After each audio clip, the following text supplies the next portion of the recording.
Pour 2021, Moon a un tout nouveau site, www.moon-moon.fr. Va y jeter un œil, dis-moi ce que tu en penses et laisse-nous un dessin. 1, 2, 3, 4.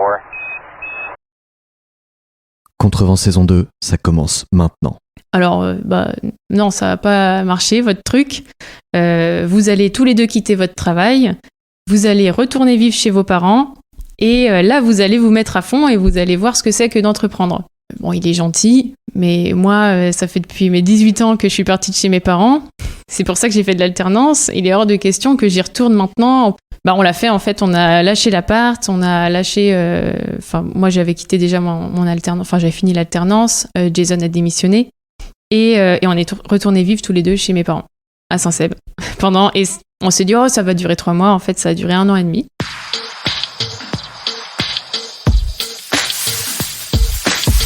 Bienvenue sur Contrevent, le podcast qui part à la rencontre des entrepreneurs et artistes de Bretagne et du Grand Ouest. Je suis Simon Lefebvre, cofondateur de Moon, collectif spécialisé en développement d'e-commerce Shopify sur Nantes, Rennes, Brest et Caen. Contactez-moi sur simon@moon-moon.fr si vous souhaitez plus d'informations. Avec Contrevent, je souhaite vous faire découvrir les personnes inspirantes qui nous entourent et ont décidé de créer des entreprises et des projets incroyables dans notre si dynamique et belle région de France.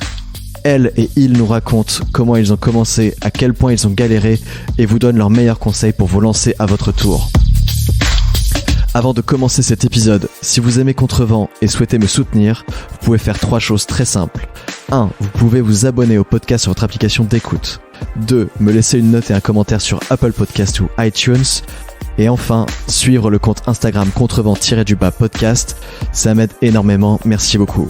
Si vous souhaitez également me suivre sur les réseaux sociaux pour échanger avec moi, je vous mets tous les liens en description du podcast. Il ne me reste plus qu'à vous laisser avec mon invité ou mes invités du jour et vous souhaiter une excellente écoute. À bientôt. Et Antoine nous dit, mais Jason, t'es comptable ? Ah bah oui, mais il y a des problèmes de recrutement dans la comptabilité, non ? Oui, t'as raison Antoine. Et du coup, le lendemain, donc le soir, on a dit ok, il faut qu'on aille dans la compta. On a trouvé le nom de la Maconta et le lendemain, pour finir du coup et répondre à ta question, Jason pitchait la Maconta devant la promo My Amateur et personne n'y a rien compris. Enfin, personne n'a compris comment on était passé de l'un à l'autre en une nuit. Pour le coup, ça c'est un conseil qu'on a suivi, c'est que ça sert à rien de monter une boîte s'il n'y a pas de chiffre d'affaires ou, enfin, ça n'a pas d'intérêt. Autant faire une auto-entreprise, ça prend 10 minutes. Et comme ça, en plus, le jour où si on doit fermer l'auto-entreprise, c'est pas très grave. On a suivi les conseils qu'on n'avait pas bien suivis avant, qui étaient de vraiment faire des interviews. En fait, c'est ce qu'on a du mal à faire quand on se lance, c'est qu'on a le projet en tête, on a tout de suite envie de le voir se réaliser. Mais parfois, on pense pas à bien interroger les personnes concernées avant, celles qui vont demain être clientes et utilisatrices. On est venu la voir avec notre Elementor dont je te parlais tout à l'heure. On lui a montré, on lui a dit voilà Christelle, voilà, ça c'est le futur du recrutement en expertise comptable. Est-ce que tu veux une page marque employeur chez la Maconta ? Et elle a dit oui. Salut Audrey. Salut Simon. Ça va ? Très bien et toi ? Ouais. Je vais commencer avec une question que je pose toujours, c'est si tu n'étais pas là avec moi, qu'est-ce que tu serais en train de faire ? Je serais probablement en train d'écrire un email. C'est une petite blague qu'on a entre nous à chaque fois qu'on me demande d'aller chercher à manger ou même quand on m'appelle, je dis attends, j'écris juste un email et en fait une demi-heure après je suis toujours pas là. Ça t'évite de faire pas mal de tâches, c'est bien. Est-ce que tu peux te présenter pour les personnes qui ne te connaîtraient pas ? Oui, avec plaisir. Moi, je m'appelle Audrey Brulon, j'ai 26 ans et je suis la cofondatrice de la Maconta. Ouais. Quand tu as pitché la Maconta pour la première fois, tu t'en souviens ? La première fois qu'on a pitché la Maconta, donc c'est pas moi qui ai pitché, c'est l'un de mes cofondateurs, Jason. On était à My Amateur, donc c'est un programme d'accompagnement porté par la cantine qui dure 3 ou 4 mois et on y était en juillet 2019. Comme Captain Data, vous étiez ensemble ou pas ? Non, nous on était l'année d'après, ou encore d'après. On était la 3e année. Okay. Et dans ce programme-là, on était arrivé avec un projet qui s'appelait Suitup, qui visait à aider les étudiants à trouver leur stage alternance premier emploi. Et en fait, c'était un business model qui était super dur à trouver. On a essayé de faire J'avais payer, des questions sur le business model, on en parlera tout à l'heure. Bon, en tout cas, on en parlera. Le business model était compliqué. Du coup, on savait qu'il fallait qu'on pivote, qu'on change de projet. On voulait rester dans le domaine du recrutement. Nous, ce qui nous tient à cœur, c'est vraiment que chacun puisse s'épanouir dans sa vie professionnelle. C'est ce qui nous porte depuis le début. Et donc, on a échangé avec Antoine Scholl, que tu connais bien, que tu as déjà interviewé et qui est notre mentor depuis... de Shop Up Up, qui est notre mentor depuis 3 ans. Merci Antoine, si tu nous entends. Qui boit une bière avec nous un soir chez Maya et on lui dit « Bon Antoine, il faut qu'on se spécialise dans un domaine. On ne sait pas encore lequel. On a réfléchi à plusieurs domaines, mais voilà, on voulait avoir ton avis. » Et Antoine nous dit « Mais Jason, t'es comptable ?» Ah bah oui, mais il y a des problèmes de recrutement dans la comptabilité, non ? Oui, t'as raison Antoine. Et du coup, le lendemain, donc le soir, on a dit ok, il faut qu'on aille dans la compta. On a trouvé le nom de la Maconta et le lendemain, pour finir du coup et répondre à ta question, Jason pitchait la Maconta devant la promo Maya Mater et personne n'y a rien compris. Enfin, personne n'a compris comment on était passé de l'un à l'autre en une nuit. On va revenir là-dessus sur SuitUp, sur la Maconta en détail un peu plus tard. Est-ce que tu te souviens du moment où tu t'es dit je veux être entrepreneur ? Pas du tout. En fait, moi, j'ai jamais trop voulu être entrepreneur. J'ai pas fait exprès d'entreprendre. Quand j'ai fait mes études, j'étais en alternance pendant 5 ans, en fait. Et même dans le cadre de l'entreprise, j'avais l'impression d'entreprendre parce qu'on me laissait faire plein de projets et chaque fois que je proposais une idée, je pouvais aller au bout. Donc, en fait, pour moi, entreprendre, c'est... C'était de l'intrapreneuriat, en fait, déjà. Oui, voilà. C'est ça qui me plaît. De porter des projets. Ça marche. T'as déjà fait des interviews, j'ai vu. Je regarde un peu sur YouTube rapidement. Oui. Tu t'es fait interviewer quelques fois. Est-ce qu'il y a une question qu'on t'a déjà posée qui t'énerve particulièrement ? Il y a une question qu'on me pose souvent. Alors je sais pas si on me l'a posée en interview, mais je sais pas si tu sais que Jason c'est mon conjoint. Alors je savais pas, tu vois. Et on me pose souvent la question mais comment tu fais pour travailler avec ton conjoint ? Est-ce que c'est pas un peu dangereux ? Moi je pourrais pas. Et du coup voilà, c'est une question que je comprends pas pourquoi ça fait si peur aux gens d'entreprendre en couple. Ouais, au contraire, je trouve qu'il y a moins de risques. On va parler de SuitUp maintenant. Ok. Je pense bien. SuitUp. Mais ça. SuitUp, plutôt ça. Alors tu nous as dit que c'était ce projet avait été amené chez Maya Mater, etc. Mais comment ce projet il est né concrètement au tout départ ? Le projet de SuitUp il est né 1 an avant Maya Mater. C'était quand j'étais encore à l'école, à l'IDRAC. Mon master, il y avait une spécialisation stratégie de marque et innovation. Et dans la partie innovation, il y avait un cours qui était vraiment très intéressant sur l'entrepreneuriat, qui était fait d'ailleurs par Donatienne Delorme, qui est une chercheure en fait autour des business models, qui t'intéresse au business model. Elle nous avait fait des cours sur l'entrepreneuriat. Je trouvais ça intéressant. On devait faire un projet fictif. Ça arrive souvent comme ça. J'ai eu l'idée de me dire c'est vrai que les étudiants ils ont du mal à créer leur réseau. Moi j'allais au Machef, j'allais à pas mal d'événements réseau et je voyais que les autres étudiants ne le faisaient pas du tout. Donc je trouvais ça intéressant de lancer une initiative là-dessus.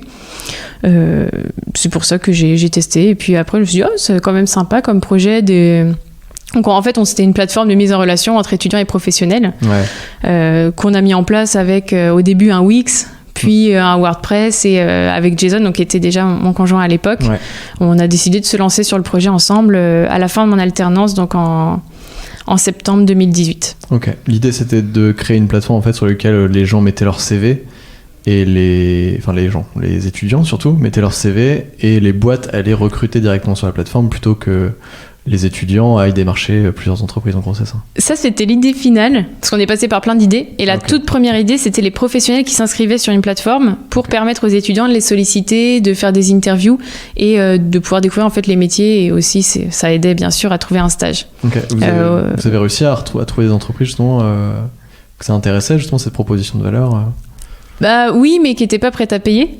C'était ça un peu le problème. Et puis même les étudiants n'étaient pas vraiment prêts à prendre du temps pour rencontrer des professionnels. Ça leur faisait peur. Enfin, c'était vraiment très difficile des deux côtés. Donc Donc c'est pour ça aussi qu'on a fait plein de projets différents. Après, il y a des boîtes qui ont très bien réussi là-dessus. Il y avait My Job Glasses qui existait déjà à l'époque, et qui ont levé, je crois, pas mal d'argent. Donc comme quoi, c'est un sujet qui intéresse.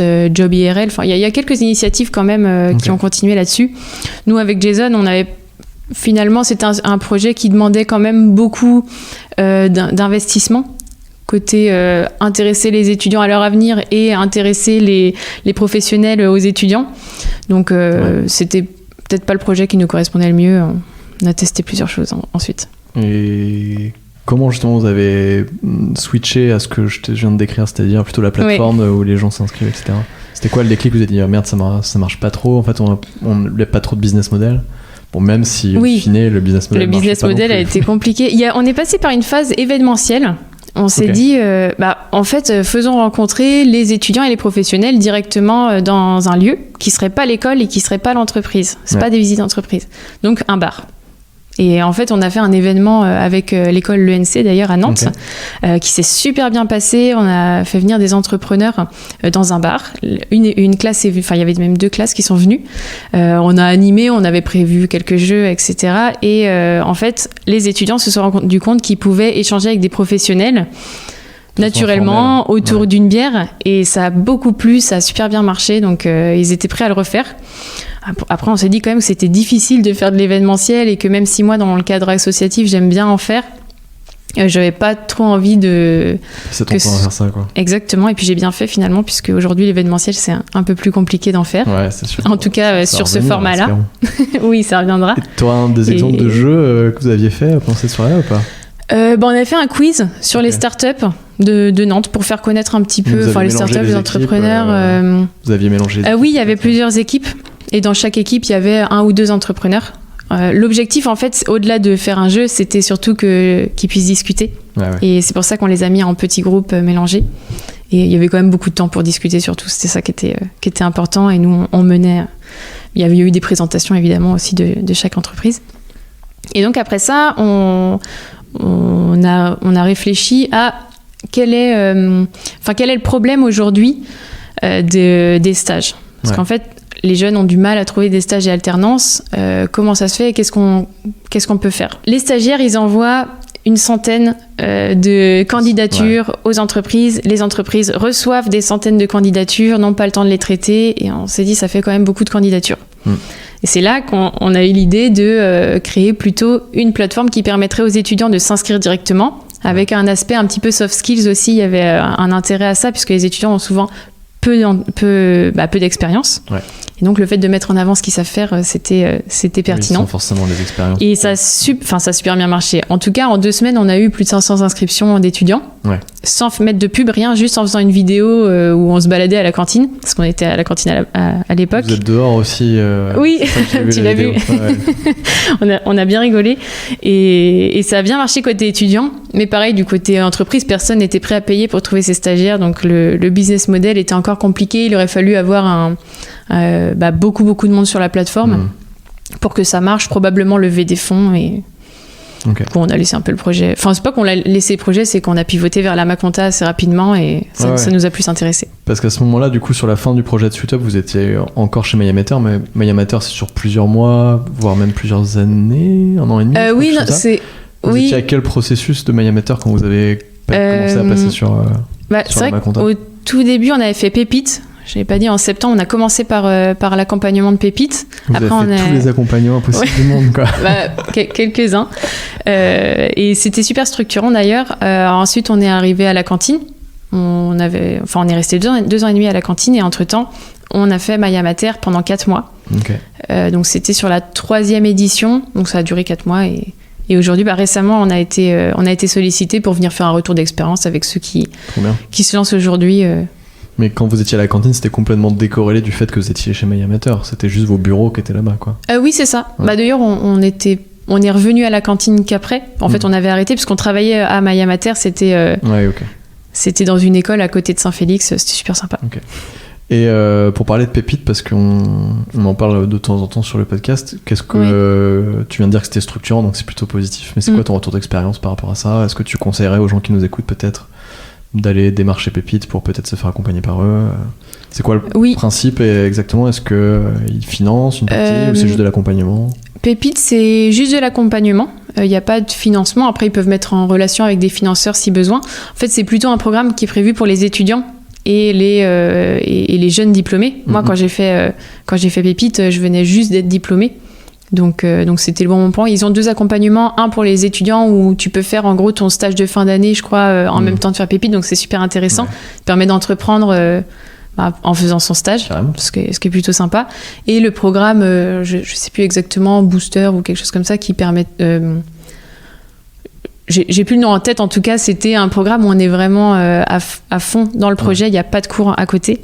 Et j'ai trouvé ça intéressant parce que j'ai rencontré des personnes super chouettes qui m'ont apporté beaucoup. On avait des formations qui, parfois, m'ont servi 3, 4 mois, 6 mois plus tard.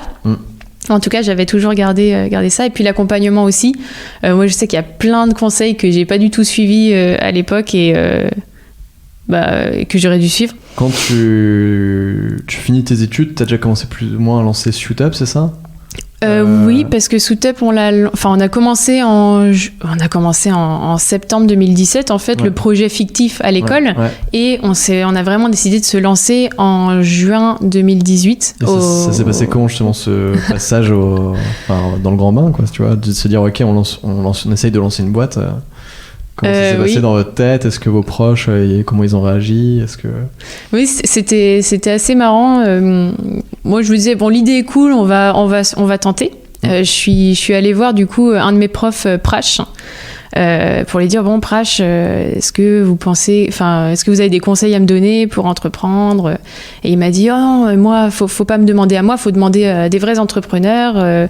Appelle Antoine Scholl. Alors, je dis OK, donc j'appelle Antoine, il me dit OK, on se voit samedi 14h à l'IMT, parce que ses bureaux étaient là-bas. Je fais bon, Jason, on va aller voir Antoine. Si vous voulez lancer une boîte, appelez Antoine. Ça marche apparemment. Oui, pour le coup, c'est vrai qu'il nous a beaucoup aidé. On l'a rencontré, ça a été la rencontre, je pense, qui a fait basculer. Parce qu'on lui a raconté un petit peu notre projet. Moi, j'avais prévu de travailler un petit peu, en même temps de lancer le projet, peut-être à mi-temps. Et puis Jason disait, oh, moi, je travaillerai le soir dessus, et la journée, je resterai ce qui était auditeur financier. Auditeur financier, ça prend beaucoup de temps. Hein. On est souvent en déplacement, donc c'est compliqué d'entreprendre en même temps, mais on croyait que ça pouvait le faire. Et Antoine nous a dit... non, ça va pas marcher, votre truc. Vous allez tous les deux quitter votre travail. Vous allez retourner vivre chez vos parents. Et là, vous allez vous mettre à fond et vous allez voir ce que c'est que d'entreprendre. Alors, là, je me dis, bon, il est gentil, mais moi, ça fait depuis mes 18 ans que je suis partie de chez mes parents. C'est pour ça que j'ai fait de l'alternance. Il est hors de question que j'y retourne maintenant. En plus, avec Jason, on avait un appart de 60 mètres carrés. On était bien installés à Nantes. Mes parents habitent à Saint-Cep, c'est pas très loin. Bon, on s'est dit, on va peut-être pas suivre ce conseil-là. Et puis, il nous a dit plein d'autres conseils, mais c'est celui-là que j'ai vraiment retenu parce que 3 mois après... on l'a fait, en fait, on a lâché l'appart, on a lâché... moi, j'avais quitté déjà mon alternance, j'avais fini l'alternance, Jason a démissionné, et on est retournés vivre tous les deux chez mes parents, à Saint-Cep. Et on s'est dit, oh, ça va durer 3 mois, en fait, ça a duré 1 an et demi. Donc, merci papa, maman. Ils ont dit quoi tes parents quand t'as pris cette décision-là? Ils ont été parfaits, ils m'ont dit avec plaisir, ils nous ont accueillis, donc c'est les meilleurs, quoi. Pendant 1 an et demi, quand même. Oui, au début, on leur a dit 3 mois. Comme quoi, il faut suivre les conseils d'Antoine Scholl. Donc appelez-le, son numéro, c'est le... donc du coup, Jason, c'est ton conjoint, donc tu l'as rencontré dans ta vie classique, mais vous avez un 3e cofondateur? Oui, Kylian, que j'ai eu la chance de rencontrer juste avant. Comment vous le rencontrez? Comment il s'intègre dans le projet? Kylian, on le connaissait déjà. Moi, ça fait 6 ans et demi qu'on est ensemble avec Jason, et ça fait 7 ans que je connais Kylian. Donc, on s'est connus tous un petit peu en même temps, finalement. On était amis. Okay. Et avec Jason, nous, on s'est lancé à l'entrepreneuriat avec Suitup. Kylian s'est lancé à l'entrepreneuriat avec d'autres projets. Et au moment où on était chez Maya Mater, nous, Jason, comme je t'ai dit, il était auditeur financier, il est comptable. moi, je viens du marketing. Il n'y en a aucun de nous deux qui savait coder, même si on savait faire un WordPress rapidement avec Elementor. Hein. Ouais. C'est bien pour faire un MVP. Et d'ailleurs, on en était très fiers. Mais on s'est vite rendu compte que de rentrer tous les cabinets sur le site à la main avec Elementor, ça devenait compliqué. Toutes les pages ne se ressemblaient pas. Puis en termes de référencement, je ne pense pas que Elementor, ce soit ce qu'il y a de mieux. Donc, on s'est dit, bon, il va falloir qu'on trouve quelqu'un pour faire la partie tech. Donc on a sollicité Kylian, on a dit bon Kylian, il faut qu'on fasse un MVP un petit peu plus robuste. Lui il avait un statut freelance en plus d'entreprendre, donc on lui a dit est-ce que tu peux faire une mission de 3 semaines avec nous pour lancer le site. Ouais, on croyait aussi qu'un site pouvait se lancer en 2-3 semaines. Et au final pendant 4-5 mois on a travaillé ensemble sur ce modèle là où il était freelance avec nous, et d'ailleurs il était souvent chez Maya du coup. Et puis en janvier 2020 on lui a dit bon Kylian maintenant voilà, il est temps de rejoindre le projet pour de vrai. Tu le suis depuis le début, donc. Et ça il commençait à y avoir un peu de traction, ça a fonctionné le site à ce moment-là. Oui, on avait les premiers clients, on avait des candidats, donc oui, il commençait à y avoir un peu de traction. Le site commençait à tourner. Donc c'est peut-être ça aussi qui l'a intéressé, il faudra lui demander. En tout cas, il a accepté de nous rejoindre en tant que cofondateur et CTO. Comment vous êtes allé démarcher, on va dire, les cabinets comptables avec cette idée-là? Peut-être qu'ils se sont dit non, il n'y a pas besoin, ou comment ça s'est passé? Ou tout de suite ils se sont dit oui, on a besoin de cet outil-là. C'est-à-dire qu'il devait y avoir un vrai truc, quoi. Vous avez trouvé le point qui... Enfin, Antoine, je l'ai trouvé. Oui, c'est ça, on doit tout à Antoine. Oui, donc quand vous êtes allé voir les premiers clients, les premiers cabinets, tout de suite ils se sont dit c'est génial comme idée, quoi. Disons que pour le coup, on a écouté les conseils, enfin on a suivi les conseils qu'on n'avait pas bien suivis avant, qui étaient de vraiment faire des interviews. En fait, c'est ce qu'on a du mal à faire quand on se lance, c'est qu'on a le projet en tête, on a tout de suite envie de le voir se réaliser, mais parfois on pense pas à bien interroger les personnes concernées avant, celles qui vont demain être clientes et utilisatrices. Ouais. Et ça, c'est ce qu'on a fait tout de suite. Mais on a commencé par les candidats. Parce qu'en fait, dans le marché de l'expertise comptable, tout le monde le sait peut-être pas, mais c'est un marché qui est extrêmement en tension. C'est difficile de recruter des comptables, et donc c'est un petit peu eux qui ont le pouvoir. Donc c'est eux qu'on est allé voir en premier. On a interviewé au début une centaine de comptables, collaborateurs comptables, assistants comptables. Ou vous êtes passé par une structure? Donc non, on l'a fait nous-mêmes. Oui, vous êtes allé chercher sur LinkedIn pour... C'est ça, par LinkedIn, en allant aussi dans les classes. Comme ça, on a tout de suite beaucoup d'étudiants d'un coup, donc on peut leur poser plein de questions. Et par téléphone aussi, on a contacté pas mal de personnes. On avait une grille et puis on leur posait plein de questions sur qu'est-ce qui faisait qu'ils choisissaient un cabinet, pourquoi aller en cabinet, par rapport aux solutions existantes, qu'est-ce qui manquait. Parce que c'est bien de créer un site, mais il faut que ça ait un impact, il faut que ça ait une utilité. Et aujourd'hui, les candidats reprochaient vraiment aux offres d'emploi habituelles d'être déjà de ne pas pouvoir se projeter trop, parce qu'en fait, quand tu es collaborateur comptable, que tu sois dans un cabinet ou un autre, assez souvent les missions elles vont être similaires. Par contre, ce qui va changer, c'est l'ambiance, c'est le management, enfin les outils aussi, les outils utilisés. Et toi qui es développeur, selon la stack que tu utilises, tu vas t'amuser ou un peu moins. Là, c'est pareil avec les logiciels qu'ils utilisent tous les jours. Ouais. Donc, avec toutes ces données-là, on a commencé à réfléchir à une solution qui était donc une plateforme vraiment de marque employeur à destination des cabinets. Le côté spécialisé était très important parce que l'expertise comptable, c'est un domaine qui est spécifique, qui est de niche. Et nous, on était contents de s'y intéresser. En plus, Jason connaissait aussi bien le domaine puisqu'il en venait. Et après, très rapidement, parce que chez Maya, l'idée, c'était quand même de faire son premier chiffre d'affaires pendant Maya. Donc, c'était un peu le challenge. Et on a été mis en relation avec Christelle Nog, donc, qui est l'expert comptable associé de GESCO, qui est basé d'ailleurs à Nantes. Et ça a été notre première cliente. On est venu la voir avec notre Elementor dont je te parlais tout à l'heure. On lui a montré, on lui a dit, voilà Christelle, voilà, ça c'est le futur du recrutement en expertise comptable. Est-ce que tu veux une page marque employeur chez la Maconta? Et elle a dit oui. Okay. Donc c'était notre première cliente. L'idée c'est un peu, j'ai l'impression que ça ressemble un peu à une espèce de Welcome to the Jungle, mais très très spécifique à la Maconta. Exactement. Quoi. Donc c'est vrai que ça donne très envie de se dire ouais, en fait, parce que évidemment, je pense que je vais m'enfoncer une porte ouverte, mais la comptabilité c'est pas très sexy. C'est ce qui se dit. L'idée c'était de rendre un truc un peu sexy, de dire ok, les boîtes de comptabilité ça peut être aussi un peu sympa avec une bonne ambiance, etc. Quoi, c'était un peu ça aussi que vous avez spoté, j'imagine. Oui, il y a un gros enjeu au niveau de l'attractivité du métier. Nous, on a envie qu'il y ait évidemment plus de jeunes qui se lancent dans l'expertise comptable. C'est vrai qu'on a rarement, quand on est petit, un expert comptable autour de soi. Et donc, il y a très peu de vocations qui se font autour de ça. On en voit passer, mais c'est assez rare. Et nous, on travaille aussi à rendre le métier beaucoup plus sexy, beaucoup plus sympa. Ouais, c'est clair, c'est un peu ce rôle-là que vous avez, quoi. Parce que c'est le cas en plus. Moi, pour le coup, qui connaissais pas les cabinets d'expertise comptable avant, maintenant, je vais très souvent dans les cabinets. Et il y en a, j'ai vraiment envie de travailler là-bas. Donc, Une question un peu que je pose un peu tout le temps, mais avec quel argent vous avez démarré? Alors, vous avez été accompagné par MyAmeter, où vous n'avez pas eu besoin de payer, vous avez été hébergé, machin, etc. T'as vécu chez tes parents.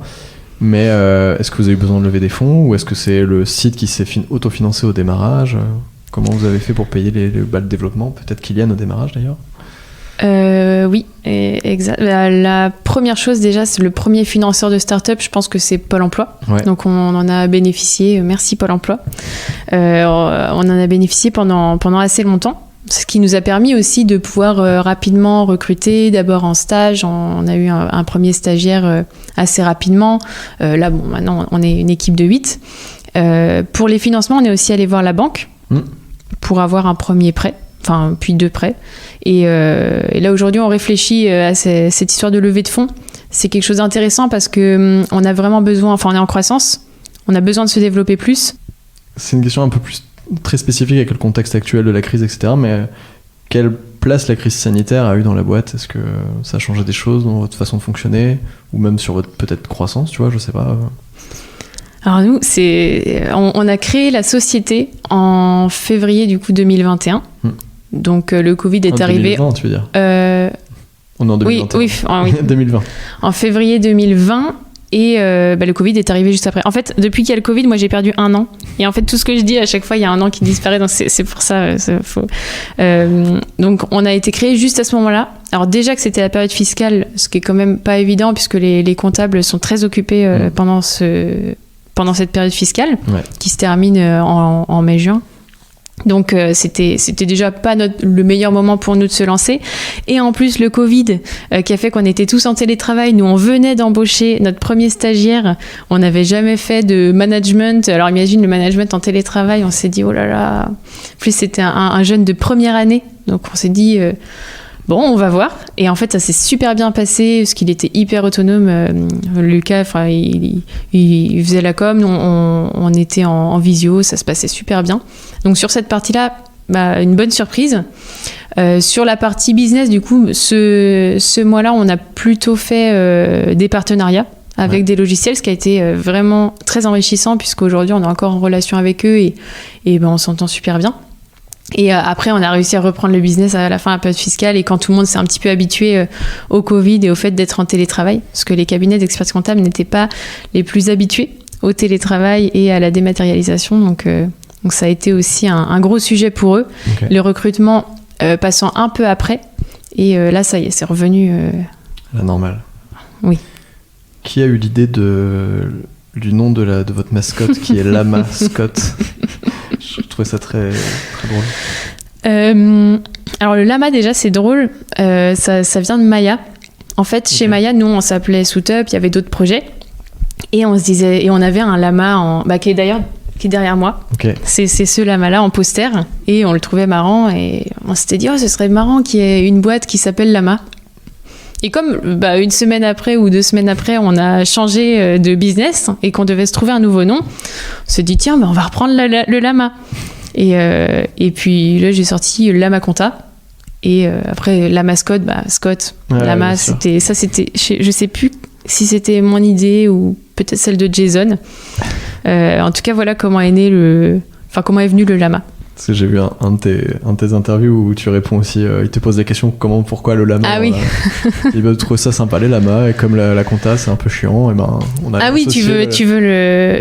Si l'officiel. Non, c'était pas ça que je voulais comme réponse, mais c'était juste. La version officielle et puis la version aussi qui est retravaillée derrière parce que comme je te disais, j'ai fait un master stratégie de marque, donc je vais pas non plus choisir ma marque juste parce qu'on avait un poster de lama. Ce que j'aimais bien dans le lama, outre le fait que c'est un animal, j'aime bien les animaux, Soutup avant c'était un raton laveur. c'est le fait que le lama, il y a beaucoup de préjugés autour du lama. Et la compta aussi, comme tu disais, tu dis... La version officielle ou officieuse, je sais. Bah, ça, c'est la version officielle, ça. Parce que la version officieuse, c'est le lama qu'on a trouvé... Enfin, on avait envie que ce soit lama. Et vraiment, dans la compta, comme tu disais, c'est un métier qui paraît pas sexy. Alors qu'en fait, ça l'est. En tout cas, dans plein d'endroits. Donc, on avait envie vraiment d'associer le lama qui a des préjugés, mais qui est un super animal avec la compta. Ça permet d'avoir un super logo aussi. Je le trouve vraiment très bien. Je te remercie, c'est Pierre qui l'a fait, Pierre Jousseau. Pierre, si tu écoutes ça, je te redirai tout à l'heure, mais c'est un super logo.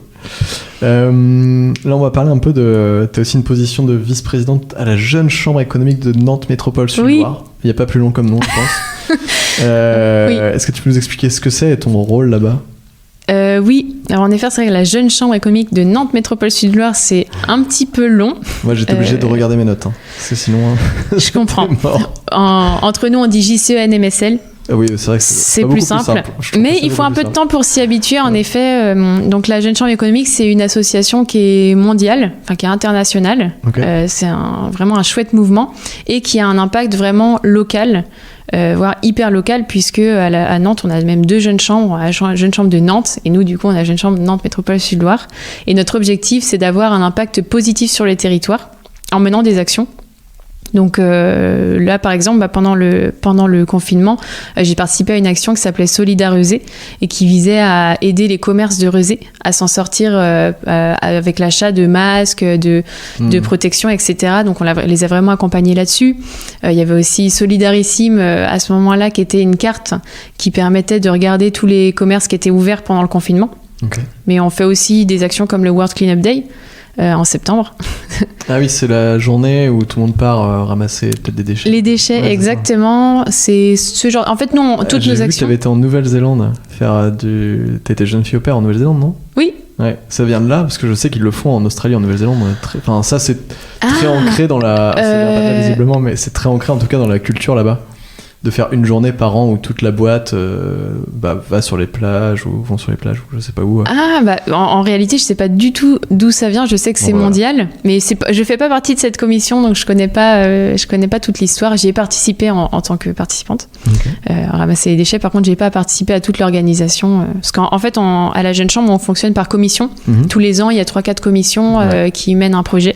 Moi cette année par exemple c'est autour du bonheur et de l'optimisme. On est en train de chercher à faire un super événement d'ailleurs pour promouvoir le bonheur, parce qu'on trouve qu'en ce moment il y a pas mal d'événements un peu moroses, donc c'est le sujet. Il y a une autre commission sur le gaspillage alimentaire, et tous les ans on fait des commissions qui durent 1 an et qui ont pour vocation d'être transmises. Et j'ai aussi une partie de mon engagement à l'association qui est dans le bureau, où justement je fais la partie secrétariat, communication, convivialité, même si la convivialité on a hâte qu'elle revienne. Donc je participe à l'animation des réseaux sociaux, la communication interne, parce qu'on est 25 membres, donc il faut aussi faire passer les informations. Là on arrive dans une partie de l'interview où je vais commencer des phrases et je vais te demander de les finir. Attention. Ok. Voilà. T'inquiète, ça va bien se passer. La compta, c'est un truc ringard, mais venez voir. Sur la Maconta, vous verrez que c'est très sexy en fait. Exactement. L'avantage d'entreprendre jeune, c'est qu'on n'a pas d'idées reçues. Un peu moins peur peut-être. Oui, en plus on risque rien. C'est vrai que c'est ce qu'on s'est dit. On s'est dit en fait, ça marche pas, on risque rien. Au pire, comme dirait Antoine, au pire on sera super employable. Le principe de ma prochaine boîte, c'est simple, c'est... J'ai un sujet, mais j'ai l'impression que tout le monde dit ça dans les podcasts, donc je suis pas la seule à penser à ça. C'est lancer une école. J'ai l'impression que ça revient super régulièrement. Je pense qu'on a tous été traumatisés par l'école. Je sais pas si ça revient tout le temps, mais ça fait plusieurs fois là, en effet, récemment qu'on me le dit. Ah oui. Ouais. Mais moi, je trouve mais tu vois, moi, je suis pas très original aussi, mais je trouve que c'est un sujet particulièrement intéressant. Je crois qu'il y a pas mal d'initiatives là-dessus, donc je suis un peu de près ce qui se passe, et puis pourquoi pas un jour me greffer sur un projet éventuellement. Voilà, c'est ça. Le truc qui m'a empêché de dormir pendant plusieurs jours, une fois, c'était de trouver les premiers clients. Enfin, le premier client, je pense que c'est vraiment ce qu'il y a de plus dur à trouver. Ouais. Ça te stressait de pas trouver justement le premier client ? Bah oui, parce que c'est important pour moi, c'est une validation. En plus, nous, avec Suitup, on a quand même passé 1 an sans chiffre d'affaires. On avait 0 chiffre d'affaires. Il y avait de l'attraction sur certains projets et c'était chouette. Et puis, il y avait des impacts positifs. Mais tant que tu n'as pas fait ton premier chiffre d'affaires, c'est compliqué de te dire que le projet est pérenne et qu'il va pouvoir durer dans le temps. Ce qu'il faut faire pour être recruté, c'est... Je te dis ça parce que j'ai vu que tu avais participé aussi à une conférence en ligne où c'est comment faire pour être recruté. Donc j'attends que tu nous dises comment. C'est vraiment personnaliser sa candidature. Nous, on reçoit des tonnes et des tonnes de candidatures et en fait, elles sont quasiment jamais personnalisées. Même pas un mot pour se présenter. Je vois des personnes qui sont en reconversion. Qui m'envoient un CV avec toute leur expérience de cuistot, mais qui disent pas dans leur CV qu'ils sont en reconversion et qu'ils veulent faire de la compta maintenant. Parce que oui, il y a plein de gens qui se reconvertissent vers la compta parce que c'est chouette. Oui, mais en effet, il faudrait le préciser, quoi. Et c'est important de le préciser. Et puis aussi je parlais tout à l'heure des étudiants qui envoient une centaine de CV. Et en fait, je passe souvent dans les écoles et je leur dis, mais arrêtez tout ça, faites-en déjà 5 bien. Et dans des cabinets ou des entreprises où vous avez vraiment envie d'aller. Et si vous avez vraiment envie d'y aller, déjà, vous serez beaucoup plus convaincant. Parce que nous, on n'a pas envie de recruter des gens qui voudraient aller n'importe où. On a envie de recruter des gens qui veulent venir pour nous. Et donc, c'est de personnaliser à fond sa candidature, quitte à être un peu original. Ça fait jamais de mal. Ouais, complètement. Et j'ai l'expérience en ce moment même. Parce que... on a pas mal de demandes de community management. Alors on fait pas ça à la base chez Moon Moon, mais on en a de plus en plus. On se dit bon, c'est con, le travail qu'on nous demande, faudrait qu'on le donne à quelqu'un, quoi.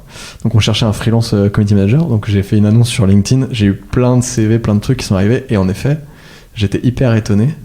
J'ai eu les 3/4, c'était avec des lettres de motivation. Je déteste ça. Ne m'envoyez pas de lettres de motivation. je déteste. Je détestais le faire moi-même à l'époque, donc je déteste les lettres de motivation. Pas du tout original, donc ne faites pas ça. Envoyez-moi une vidéo.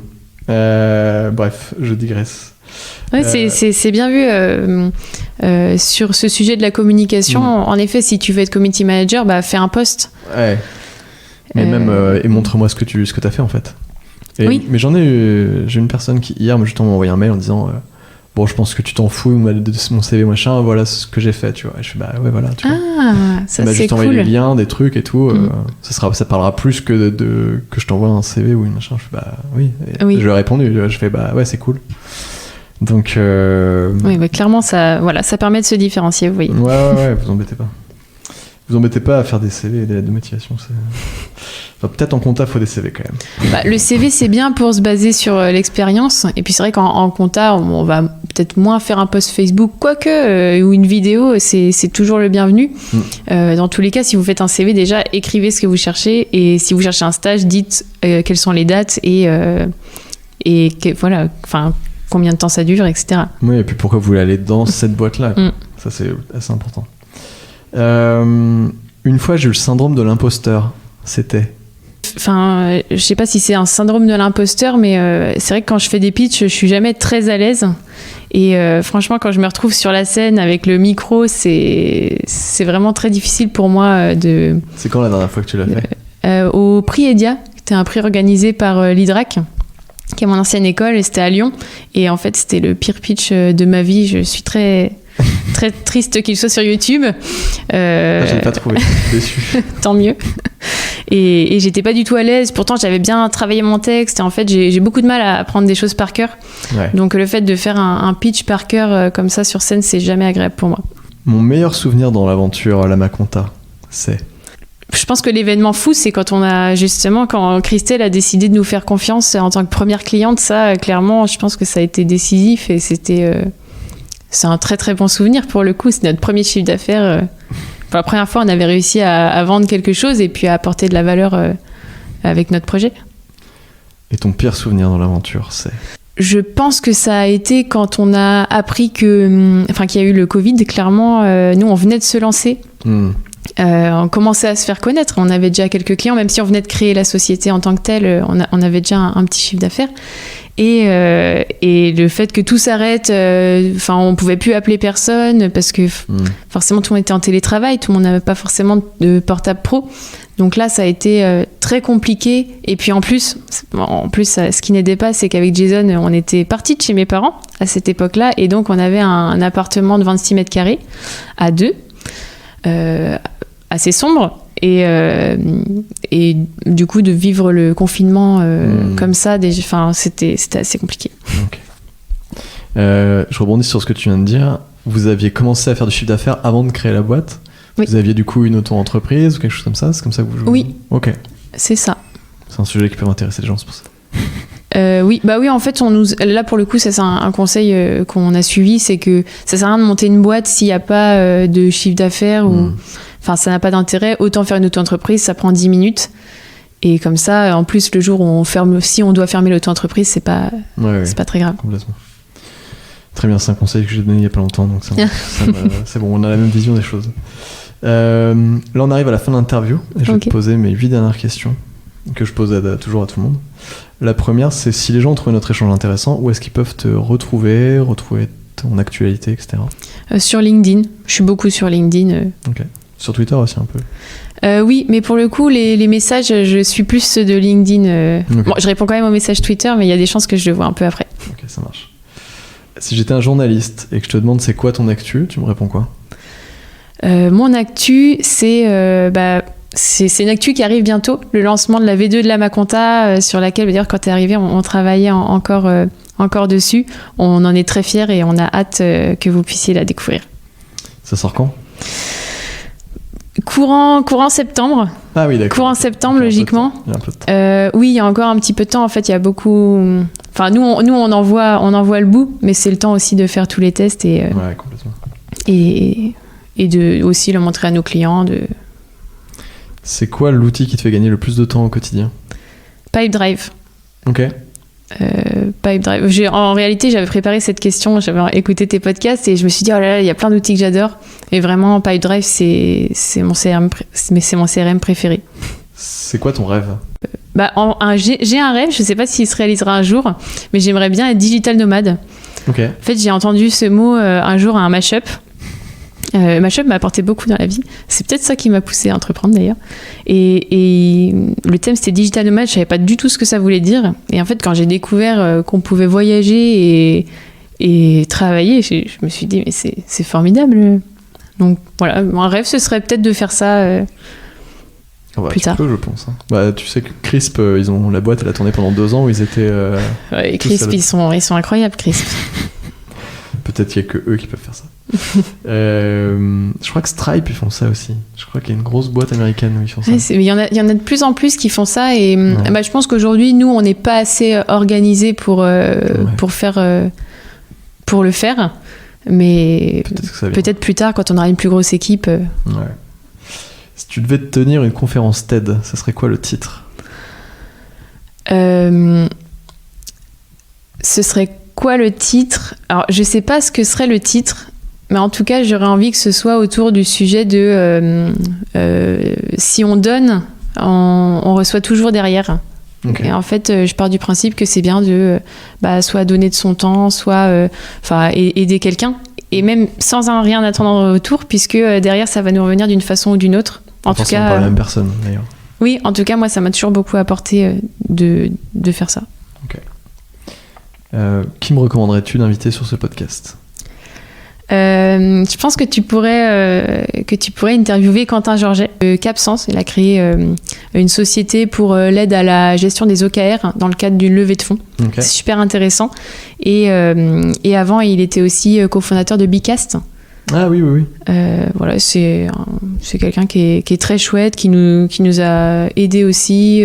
Pareil, qui donne de son temps sans rien demander en retour. C'est vraiment quelqu'un de sympa et son parcours est intéressant. Dis-nous quelque chose de surprenant sur toi.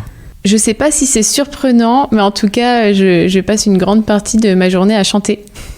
Mais pas chanter comme à The Voice, hein, juste chanter ce que je fais. À me meumer.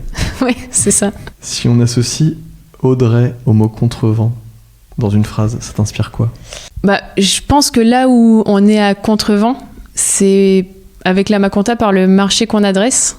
Et moi, j'avoue, j'aurais jamais pensé un jour dans ma vie que je travaillerais dans le monde de l'expertise comptable. C'était clairement pas... j'avais jamais envisagé. C'était pas ton rêve, là, pour le coup? Non, parce que j'avais la même vision que toi et la plupart des gens. Je pensais pas que la compta, ça pouvait être sexy, mais en fait, ça l'est. Hein. Eh ben, merci beaucoup. Merci à toi. Salut. À bientôt. Merci de nous avoir écoutés. Si tu es arrivé jusqu'ici, c'est que tu as dû apprécier l'épisode. Si tu veux soutenir le podcast et m'aider à continuer de le faire vivre, tu peux t'abonner au podcast sur ton application d'écoute, mais aussi, et c'est très important pour tous les podcasteurs, me laisser une note et un commentaire sur iTunes et Apple Podcasts, même si tu n'as pas ces applications.